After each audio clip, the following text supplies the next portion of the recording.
부가세를 0원을 준다는 건 아니야. 기본적으로 돈을 받아가지고 세무서에 납부하는 이런 식이 되겠죠. 자, 그럼 갑은 이렇게 우리나라 세무서에 매출세를 안 내니까 미국 놈한테서는 물건값만 받고 부가세를 받을 필요는 없겠죠. 자, 근데 이제 문제는 이 갑이 미국에 수출하기 위해서 국내에서 매입한 원자재 등이 있었을 때 이 국내에 있는 공급자 A는 또 다른 국내에 팔았으니까 이것은 수출이에요, 국내 거래야?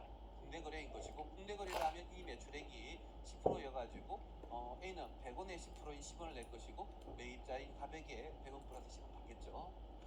그때 앞에서 강조했지만 어떤 거래가 과세 거래냐 면세 거래냐, 세율이 몇 프로냐는 기본적으로 공급자하고 공급하는 재화에 따라 가는 것이지 매입자가 누구냐 상관없는 거예요. 이 매입자가 수출한 놈 영세율 사업자라고 해서 부가세를 0원을 준다는 건 아니야.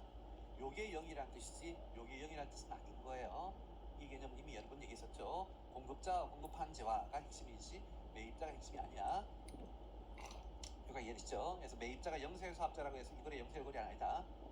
자, 근데 이때 이 갑은 이 10원 자신이 준 매입세액을 공제 받아야 될 거냐 말아야 될 거냐와 있어가지고 반드시 공제를 받아야 돼요. 왜 반드시 공제를 받아야 되냐면 소비지역 과세 원칙이 구현되려면 이 500원과 관련된 부가세가 우리나라 세무서에 한 푼도 안 걷어야 되는 거예요. 그런데 이 500원의 부가치는 요 A가 창출한 부가치가 100원일 것이고 갑이 창출한 부가치가 400원일 것인데 이 A가 창출한 부가치에 대해서 세무서가 걷었잖아요. 우리나라 세무서가 걷었으면 외국에서도 걷고 국내에서도 또 걷고 그래서 몇 번이나? 2번이나 걷는 문제가 발생하니까 이것은 반드시 수출업자의 매입세액으로 공제가 돼줘야 돼요. 그러다 보니까 어떤 문제가 발생하냐면 우리나라 매입세 공제의 가장 기본은 뭐냐? 매입세 공제를 하는 이유는 뭐 때문이라고? 이중과세 방지. 이중과세 방지란 매출이 과세가 되면 이중과세니까 매입세액을 공제해줘라 이게 개념이죠. 그러면 현재 이 갑 같은 경우에는 매출세액 빵이고 매입세 공제만 있는 거죠. 매출세액은 안 내면서 매입세 공제만 받으니까 그 논리가 이상하게 되는 것이겠죠. 그래서 그러한 문제를 해결하기 위해서 우리는 이 갑의 매출을 수출한 매출을 매출세액 안 낸다의 관점으로 만들지 않고 매출에 대해서 과세하기는 과세하는데 어떻게 영세율로 과세한다의 논리로 만든 거예요. 매출을 과세하기는 과세하되 영의 세율로 과세하면 매출세액 0이면서 매출이 어쨌든 과세가 되었으니까 매입세액 공제를 해주겠다의 관점이 되는 것이겠죠. 그래서 최종적으로 영세율이란 매출을 0%의 세율로 과세하는 것이다. 이해되시죠? 근데 이때 여러분들이 오해하시면 안 될 게 이러한 영세율은 수출할 때만 적용되는 거냐? 아니야. 영세율은 이렇게 기본적으로 소비지역 과세 원칙을 구현하기 위해서 수출 거래에 대해서 영세율 하는 것이 기본이지만 그거 말고도 정책적인 목적으로 영세율 하는 것들도 꽤 있어요. 정책적인 목적으로. 아시겠죠? 그래서 근데 이때 여러분들이 오해하시면 안 될 게 이러한 영세율은 수출할 때만 적용되는 거냐? 아니야. 영세율은 이렇게 기본적으로 소비지역 과세 원칙을 구현하기 위해서 수출 거래에 대해서 영세율 하는 것이 기본이지만 그거 말고도 정책적인 목적으로 영세율 하는 것들도 꽤 있어요. 정책적인 목적으로. 아시겠죠? 그래서 만약에 이 갑이 국내에 있는 을에게 500원에 팔았어요. 그럼 이것은 국내에 팔았으니까 수출이 아닌 것이죠. 그럼 수출이 아니라면 영세율 해야 돼? 여러분들이 영세율이라는 게 오로지 소비지역 과세 원칙 구현만을 목적으로 만들어진 것이라고 생각을 한다면 그때는 무조건 10%라고 생각할 거잖아요. 그렇지 않아. 소비지역 과세 원칙 구현 말고도 공급자의 뭔가 혜택을 주기 위해서 만든 거야. 자, 왜 이제 영세율이 혜택이 될 건지 이제 볼게요. 자, 이 갑과 을이 둘 다 과세사업자라고 가정할게요. 국내에. 그러면 우리의 상식은 몇 프로가 돼야 돼? 10%가 돼야 되겠지. 10%가 되면 갑은 50원을 내고 50원 받고 얘는 준 돈 50원을 돌려받겠죠. 여기까지 이해되시죠? 자, 그때 이러한 사업자 간의 거래일 때는 사실 외상거래가 일반적이에요? 현금거래가 일반적이에요? 외상거래가 일반적이에요. 우리 이제 사업자, 소비자 간의 거래는 대부분 현금거래이지만 사업자들 간의 거래는 대부분 99.9% 확률로 외상거래예요. 외상거래이면 갑은 매입자한테 부가세 받아서 내게 돼요? 내고 받게 돼요? 내고. 예를 들어서 1기에 인도했고 돈은 2기에 수령한대. 1기에 인도했고 돈은 2기에 수령하면 이 부가세 공급 시기는 인도일이에요? 수령일이야? 인도일이잖아. 그래서 인도일인 1기의 매출액이니까 7월 25일 날 매출세액을 먼저 내고 나중에 10월달, 11월달 같이 나중에 이제 매입자에게 부가세를 수령하는 거예요. 동상 사업자간 거래일 때는 공급자가 외상거래이면 갑은 매입자한테 부가세 받아서 내게 돼요, 내고 받게 돼요. 내고, 예를 들어서 1기에 인도했고 돈은 2기에 수령한대. 1기에 인도했고 돈은 2기에 수령하면 이 부가세 공급 시기는 인도일이에요, 수령일이에요? 인도일이잖아. 그래서 인도일인 1기의 매출액이니까 7월 25일 날 매출세를 먼저 내고 나중에 10월달, 11월달 같이 나중에 이제 매입자에게 부가세를 수령하는 거예요.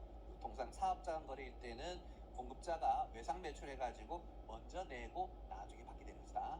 그럼 반대로 이제 매입자 같은 경우에는 세금계산서를 1기 받으니까 미리 매입세 공제받고 나중에 이제 돈 주게 되어서 이 매입자인 을은 기간의 혜택을 보는 것이고 기간 자금 부담 혜택을 보는 것이고 갑은 기간 자금 부담을 하게 되는 거예요. 공급자가. 여기까지 이해하시겠죠? 자, 근데 만약 이러한 국내 사업자간 거래에 대해서도 영세율의 혜택을 주게 되면 공급자는 공급 시기에 내 안 내? 안 내고 안 받겠죠. 내고 나중에 받는 기율이에요? 안 내고 안 받는 기율이에요? 안 내고 안 받는 게 기간의 자금 부담에서 유리하잖아요. 그래서 과세관청은 아무리 국내 거래라고 할지라도 공급자에게 뭔가 기간 자금 부담 완화의 혜택을 주고자 할 때는 뭐를 적용하는 것이다? 영세율 혜택을 준다. 그렇게 얘기하시면 돼요. 그러니까 이해하시겠죠? 공제받고 내일 때는 공급자가 외상 매출해가지고 먼저 내고 나중에 받게 되는 것이다. 그럼 반대로 이제 매입자 같은 경우에는 세금계산서를 1기 받으니까 미리 매입세 공제받고 나중에 이제 돈 주게 되어서 이 매입자인 을은 기간의 혜택을 보는 것이고 기간 자금 부담 혜택을 보는 것이고 갑은 기간 자금 부담을 하게 되는 거예요. 공급자가. 여기까지 이해하시겠죠? 자, 근데 만약 이러한 국내 사업자간 거래에 대해서도 영세율의 혜택을 주게 되면 공급자는 공급 시기에 내 안 내? 안 내고 안 받겠죠. 내고 나중에 받는 기율이에요? 안 내고 안 받는 기율이에요? 안 내고 안 받는 게 기간의 자금 부담에서 유리하잖아요. 그래서 과세관청은 아무리 국내 거래라고 할지라도 공급자에게 뭔가 기간 자금 부담 완화의 혜택을 주고자 할 때는 뭐를 적용하는 것이다? 영세율 혜택을 준다. 그렇게 이해하시면 돼요. 그러니까 이해하시겠죠? 자, 보다 여러분들이 이제 함께 이해해야 될 건데. 자, 이 외국 놈한테 팔았을 때하고 국내에 팔았는데도 영세율 할 때하고 결정적인 차이가 이제 하나 있는데 외국에 팔 때는 세금계산서를 안 줘요. 우리가 공급자가 매입자에게 세금계산서를 주는 이유는 뭐 때문일까? 매입자의 매입세 공제를 갖고 매입자의 매입세 공제. 근데 이 미국 놈 C 같은 경우에는요, 이 매입세 50을 실제로 갑에게 줘요, 지네 나라 세관장에 줘요. 지네 나라 세관장에 줄 것이고 미국 세관장이 주면서 미국 세관장한테서 세금계산서 받을 거예요. 이해하시겠죠? 그렇기 때문에 이 매입자인 C는 매입세 공제 받기 위한 증빙 서류를 갑에게서 수취할 필요가 없이 미국 세관장에 수취하면 되는 것이다. 이해하시겠죠? 뭐 아니면 직관적으로 생각해서 자, 미국 놈한테 우리나라 세금계산서를 줬다고 생각해봐. 그럼 미국 놈이 우리나라 세금계산서 보면 읽을 수 있어? 뭐 숫자는 읽을 수가 있겠지만 다른 한글만 적혀있는 건 하나도 못 알아먹을 거 아니에요. 그래서 우리 영세율 거래가 증되면 그리고 영세율 거래이면서 통상 매입자가 국외 사업자이면 세금계산서를 안 주는 거예요. 그러니까 이해되시겠죠? 근데 이제 상대적으로 여기 을 있잖아요. 이 국내 사업자는 세금계산서 받아야 될까 안 받아야 될까? 자, 좀 전에 설명했던 논리라면 선생님 세금계산서는 네가 매입세 공제를 위한 걸 하지 않았니? 그럼 매입자 을이 공급자에게 부가세를 안 줬으니까 돌려받을 게 있어 없어? 없죠. 준 게 없으니까 돌려받을 것도 없잖아요. 그러면 세금계산서가 필요 없으니까 그럼 영세율 거래는 매입자가 국내 사업자라고 할지라도 세금계산서 필요 없겠네요 라고 여러분들이 오해하시는데 이때는 매입세 공제를 위해서 필요한 게 아니라 법인세나 소득세의 손금 증빙을 위해서 필요한 거예요. 손금 증빙. 우리 이제 법인세 할 때 공부하기를 손금을 받기 위한 적격 증빙 서류가 총 6가지 있다라고 제가 설명드렸어요. 6가지 중에 우리가 이미 배웠던 것은 신용카드, 직불카드, 선불카드, 김영식 선불카드 4가지는 있었죠. 죄송해요. 신용카드, 직불카드, 김영식 선불카드, 현금 영수증 4가지는 있었죠. 근데 그 4가지 말고도 2개가 더 있어요. 세금계산서하고 계산서. 세금계산서하고 계산서. 그때 이제 계산서가 어떤 건지는 나중에 뒤에 가서 배울 거니까 지금 세금계산서만 알고 계시고 세금계산서를 주고받으면 이것은 적격증빙으로 바라봐요. 그렇기 때문에 얘는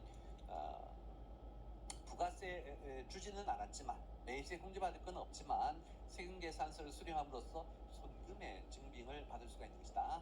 아시겠죠? 그래서 미리 좀 기억하고 계실게요. 우리 영세율 거래에 대해서 세금계산서 발행해야 되느냐 안 해야 되느냐는 1차 시험 말문제로 잘 출제가 돼요. 기본적으로 누구에게 팔아서 영세율이면 세금계산서 안 주는 것이다? 국외사업자. 하지만 상대적으로 국내 사업자에게 팔게 되면 영세율이라도 세금계산서를 발급해야 된다는 거 중요해요. 이해됐죠? 자, 여기까지 해서 영세율이 이제 기본 개념은 맞췄고 이제 세부적인 내용들은 교재로 읽으면서 하나씩 설명드릴게요. 79페이지 노래의 교재 79페이지 펴보시죠.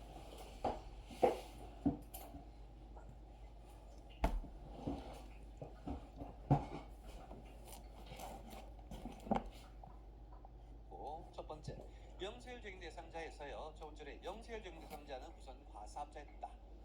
자, 예전에도 제가 한번 얘기했었는데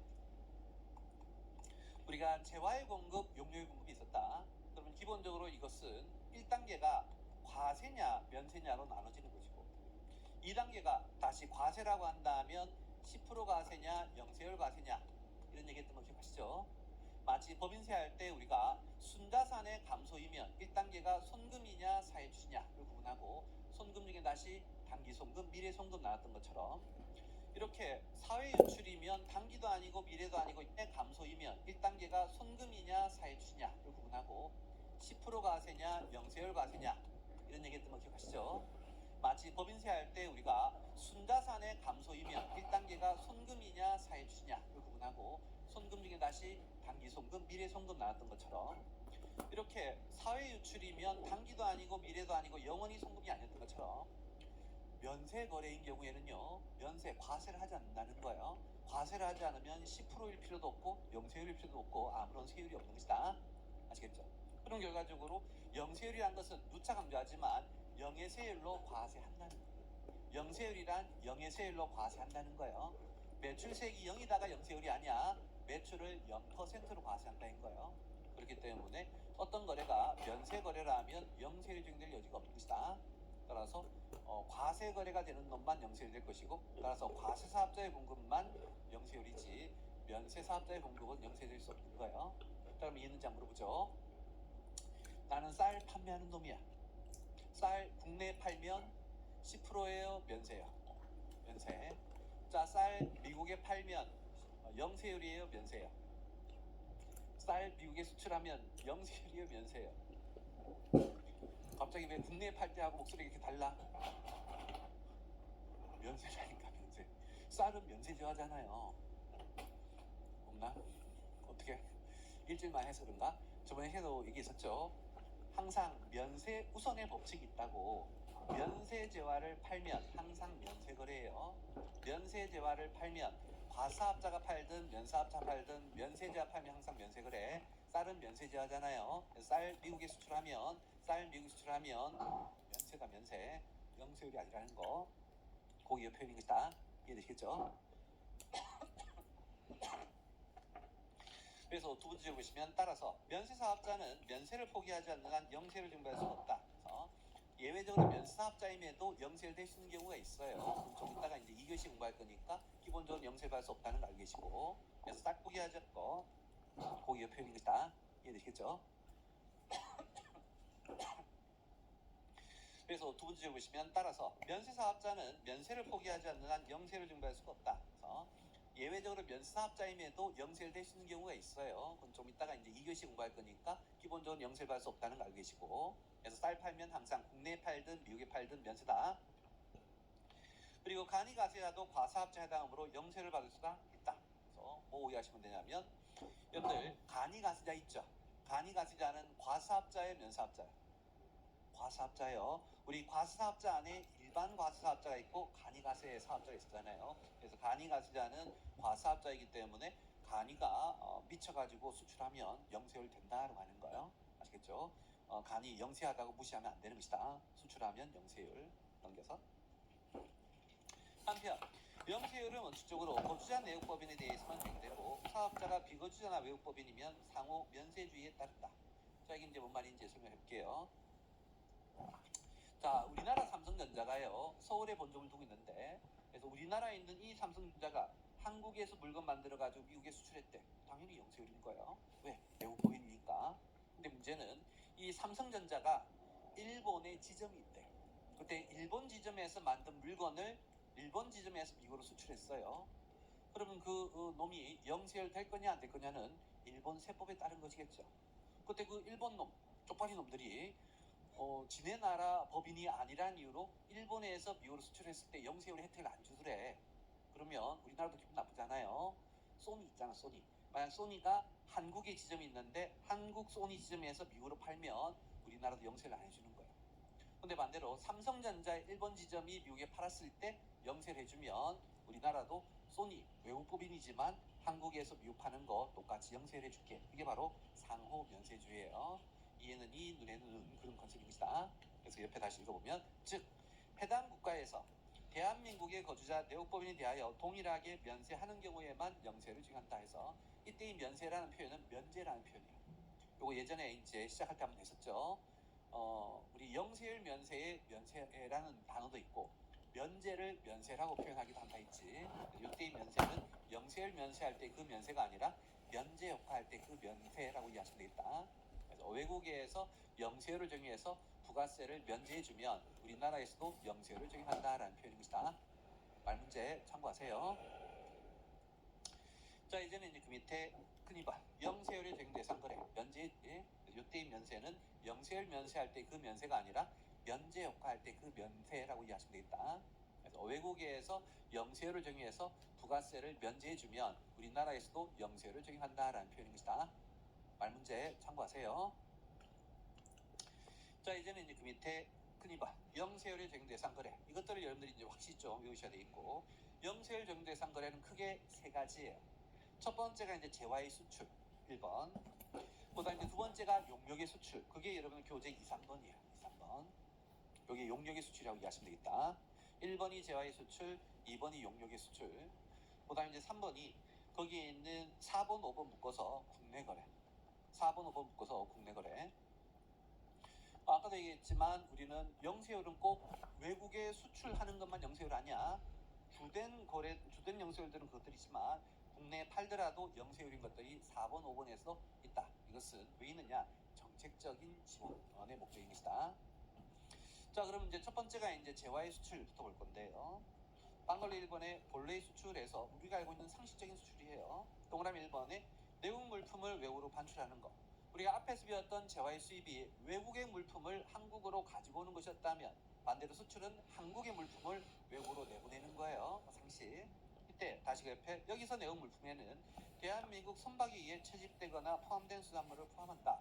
선생님, 수산물은 면세제하고 면세제와 미국에 팔면 면세지 왜 영세율입니까? 이때 왜 이렇게 돼 있는지 이해되시겠죠? 아까도 얘기했던 재화 수입의 정의와 재화 수출의 정의를 우리 부가세법에는 뭘 복사해서 쓰고 있대? 관세법. 아시겠죠? 관세법의 재화의 수출의 정의를 그대로 복사해서 붙이다 보니 한국 선박에 의해서 미국에 팔린 것 수산물도 거기 관세법에서는 수출의 정의에 들어가 있거든요. 그래서 그냥 복사해서 붙여진 것이다. 근데 실제로 그 수산물이 면세제화에 해당한다면 영세율이 아닐 거예요. 정의만 모르게 이해를 좀 해주세요. 말 문제만. 다시 동그라미 2번에 누군가가 여러분들 책에 또 줄을 건너버렸지. 아까 얘기했던 거 공급장소 관련된 얘기였어요. 거기 옆에 있는 파란색이 중개무역 방식, 위탁 판매 수출, 외국 인도 수출, 위탁 가공무역. 자, 이것들 공급장소가 한국이야 국외야?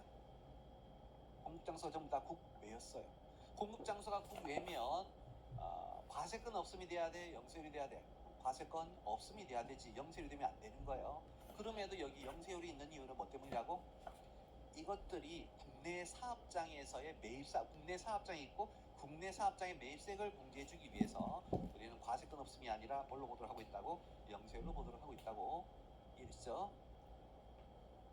자, 이때 이제 오른쪽 페이지에 이제 보시면 세부사항에서 이제 1, 2, 3, 4번까지 이제 수출의 형태가 이제 설명되어 있고 5번에 이제 원료 등의 구입 반출 있죠. 이게 이제 5번이 설명 안 드렸는데 이 5번의 개념을 이해하기 위해서 칠판 한번 봐볼게요.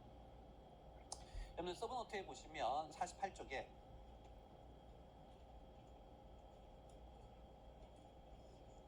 이제 다양한 형태의 수출 거래 있잖아요.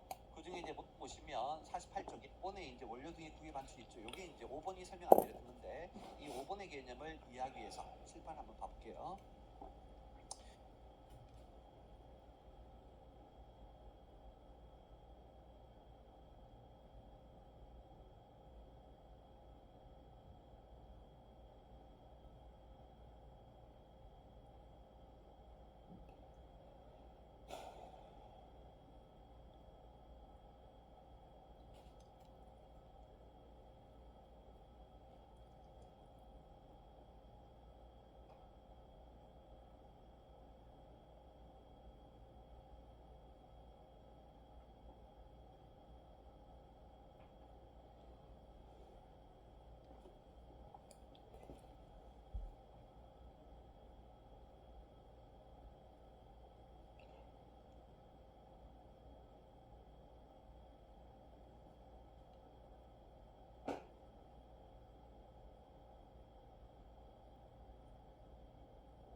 그러면 서브노트에 보시면 48쪽에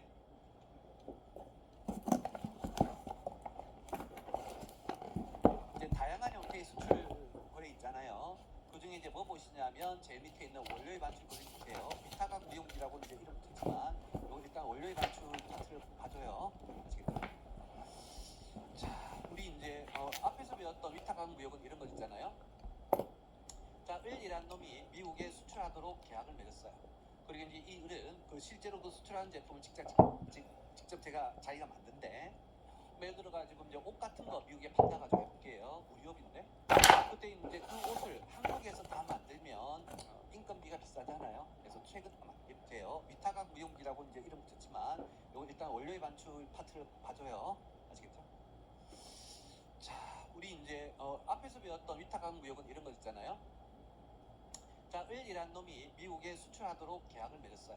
그리고 이제 이 을은 그 실제로 그 수출하는 제품을 직접 제가 자기가 만든데 예를 들어가지고 이제 옷 같은 거 미국에 판다가지고 해볼게요. 우리 업인데 그때 이제 그 옷을 한국에서 다 만들면 인건비가 비싸잖아요. 그래서 최근에는 이제 어떻게 하냐면 디자인 을이 다 하고 원단 같은 것들 지가 다 준비한 다음에 이것을 최종 조립하는 것은 인건비가 싼 중국에 다는 거예요. 그래서 디자인 도면 넘기고 원단까지 이제 중국에 넘기면 이 중국에 있는 하청업체가 이 을의 지시에 따라서 옷을 딱 만드는 거예요.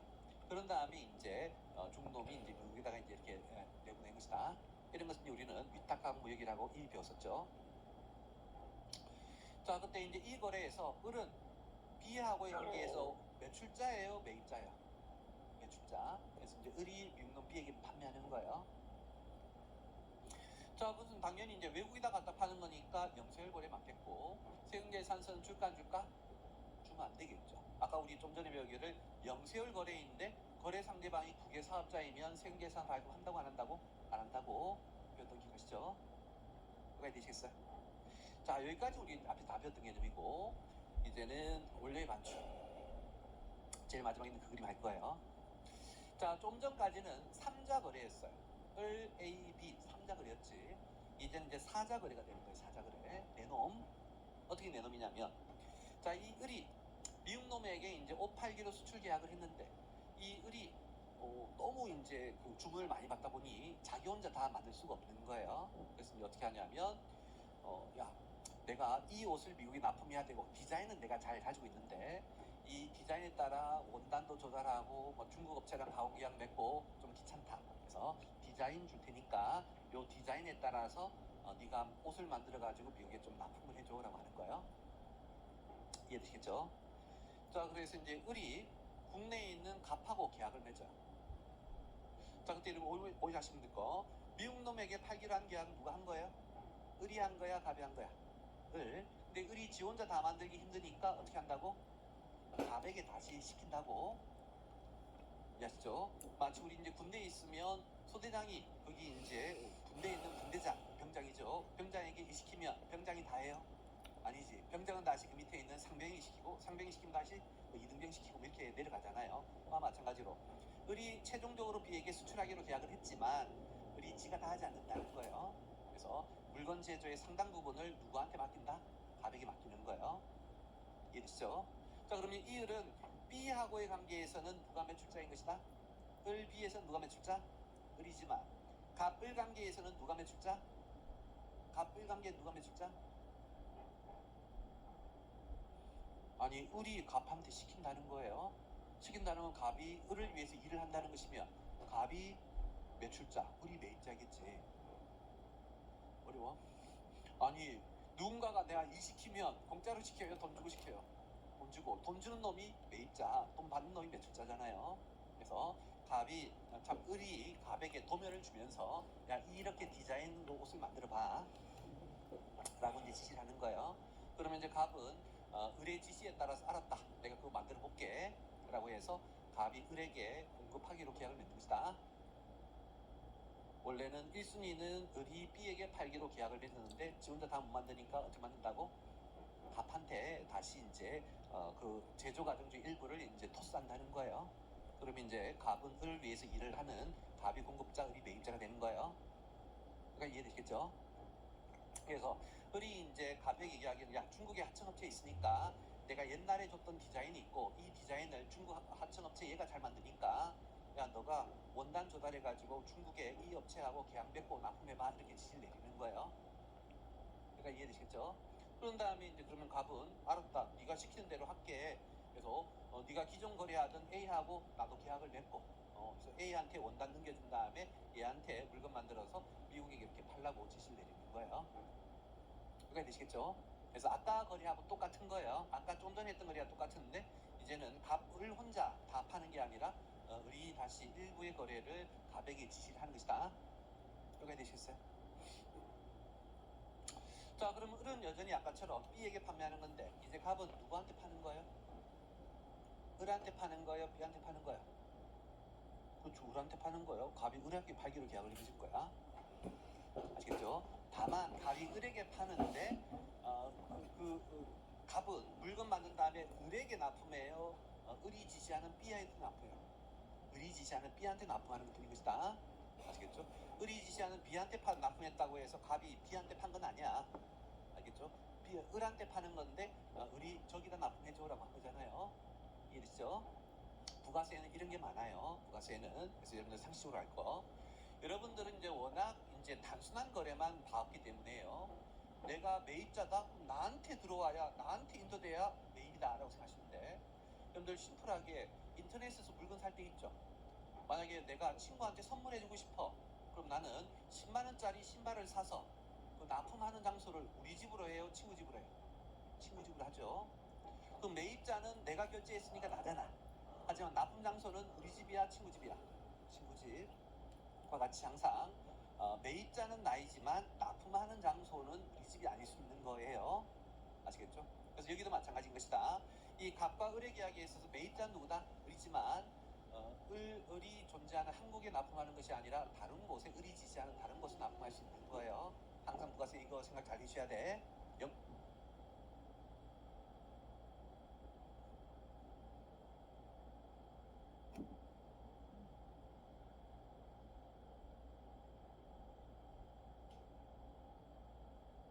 파트가 특히